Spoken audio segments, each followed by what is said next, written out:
Properties of geometric mean.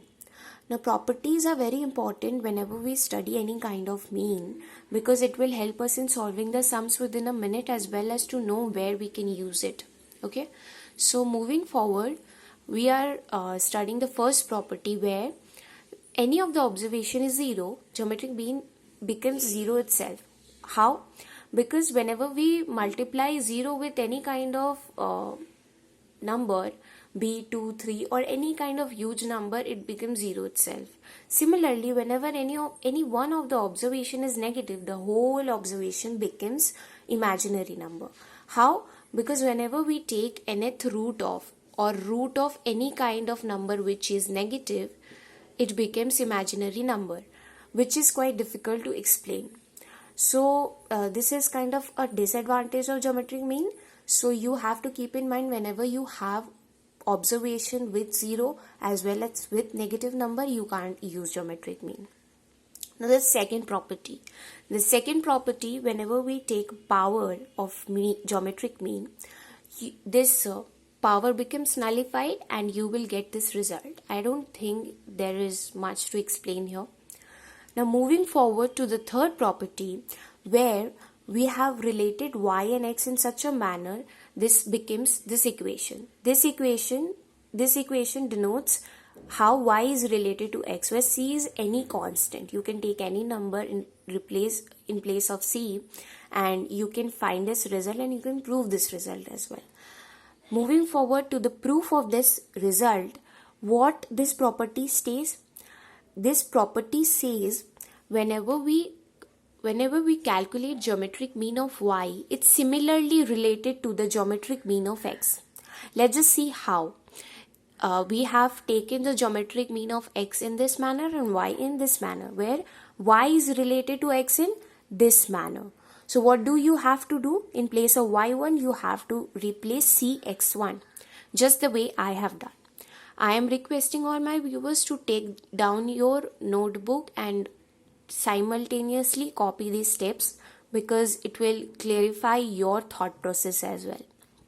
So we have put in all the values of y over here, and as you can see, c is common everywhere. We can take out c. And why we have taken c to the power n?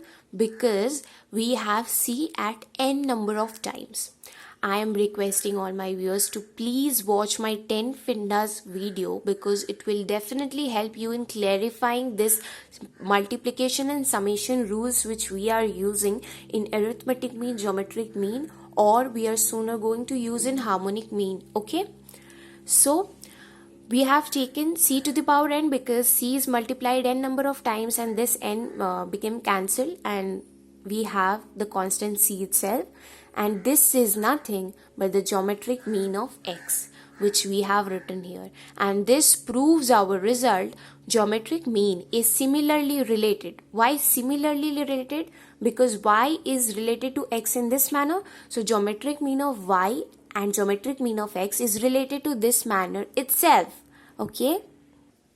Fourth property, where we have assumed that z is related to x and y in this manner.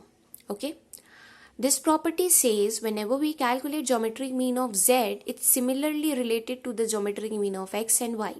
Let's just see how. This is the proof of this property. Okay, as you can see, I have already explained the geometric mean, how we got this formula. If you have any kind of doubt, then just watch that video where I have explained how we got this formula for geometric mean. Okay, this is the formula for geometric mean for the variable z. Now what we have done, we know that z is related to x and y in this manner. We have just put in the formula and we have broken down the I values in this way. Okay, this summation represents what? This summation represents the sum of all the variables where I is running from 1 to n. We have put in the values x1, y1, x2, y2 till xn, yn. Okay. Now what do we have done? What have we done? This x1 and y1 we can break down in this way because this is the property of logarithm, wherever logarithm of any product becomes the sum. In this way we have broken down this formula as well, and similarly the other way around. Now As you can see, we can merge this formula log x1, log x2, log xn, dot dot dot. There are other variables in the middle as well. We can merge this in this formula because these are all the sum of I running from 1 to n. Okay. Similarly, we can do this for y variable as well. Now, after dividing it by n, we can see that this is nothing but the formula for geometric mean of x, or logarithm of geometric mean of x. Similarly, this is also the formula for logarithm of geometric mean of y. Okay. So, as I have already mentioned that logarithm of any product is the sum. So this is the other way around, where logarithm of any sum becomes the product, and we have log on both sides, so we can't cancel it. Remember this thing, okay? This is the rule for log. We can't cancel log. That's why I haven't cancelled it. You can take log on both the sides, and this log becomes cancelled itself. It's gets nullified, okay? It doesn't get cancelled.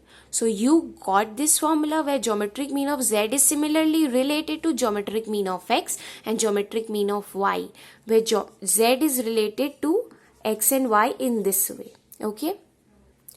As property number 4 holds, this equation, if z is related to x and y in a division manner, in this property, this geometric mean of z is also similarly related to geometric mean of x and y. Let's just see how. Okay. So we have taken the geometric mean of gz.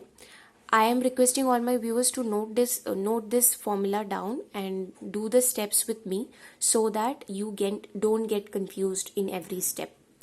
Now, when we are putting the value of z as xy, as I have already stated, logarithm of any division becomes x1 minus y1. We subtract the denominator, okay? This is the formula for logarithm. We have put in the value where we have segregated each I is equals to 1, I is equals to 2 in this way, and we have put in the value of log, which we have read earlier, okay? And we have clubbed up the variables x and subtracted the variable y. How we have subtracted? We have just taken the logarithm of y in a clumsy manner, or we have clubbed it together here and we have divided it by n. This is there is nothing to understand much. This is very easy. I just hope if you have watched my all videos, then you don't get confused. If you haven't watched it, then I'm requesting all of you to watch the other remaining videos where I have stated the logarithm formula as well as what is geometric mean, so that you don't get confused, okay? And as you can see, this is nothing but the logarithm of geometric mean of x and logarithm of geometric mean of y. We have just put in the formula that we have read earlier, and this is again, as I have stated, that log of any denominator, this becomes like this, okay? So we have done nothing, just put in the formula and we got this result. This property says that whenever we have two different kinds of groups, it's quite obvious that we will definitely have two different kinds of geometric mean for both the groups, as well as two different kind of number of observations. So this property says whenever we have to calculate geometric mean for the composite group. What does composite group means? Composite group means whenever we have to calculate the geometric mean for both the groups together, then this composite group geometric mean depends on G1, G2, N1 and N2. Let's just see how.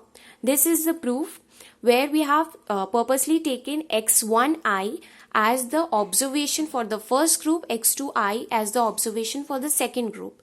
This 2 and 1 denotes the first group and the second group respectively. Now, this is the formula for geometric mean. As we have read earlier, geometric mean for the first group becomes G x1, x12, x1, n1. N1, why n1? Because we have n1 number of observation for the first group. Similarly, G2, we have got the result for x21, x22, x2, n2. Why n2? Because n2 is the number of observation for the group 2. And we have taken the n1th root for the G1 and n2 root for the G2. Similarly, we have taken the log for both the geometric mean for the first and the second group. And this is the formula. We have read it earlier, so that's why I'm not explaining it again and again. Now, in order to take the composite mean, we have taken both the groups together, okay? So, when we have taken both the groups together, this is the observation for the first group, this is observation for the second group, and we always divide it by the total number of observation. That's why we have taken n1 plus n2, okay? So this is what? G1 n1. This is the property number 2 I have stated earlier initially, okay? So whenever we take nth root of G, this becomes this, okay? So this product only holds for this, and this product is G2 to the power n2, okay? Now, taking logarithm on both the sides, we have taken log on both the sides, and this power comes down here, and this is the product which I have explained multiple times, so I'm not explaining it again. If you haven't cleared it out, then I am requesting all my viewers to write it down on your notebook and make the notes and practice it as well as I am explaining it to you, okay? So this is what? 1 by n1 plus n2, and we have put in the value for logarithm where product is equals to summation, and this power comes down here. This is for two variable case. Whenever we have for the k variable case, this formula holds. And as we can see that in the property number 6 for arithmetic mean, we have got similar kind of formula for the k variable case. So that's it now. I hope you enjoyed my video. If you have any kind of doubts, then just comment down below. Show me your thoughts whether you liked it or not. Okay, bye bye. I'm signing off now. Thank you so much for watching.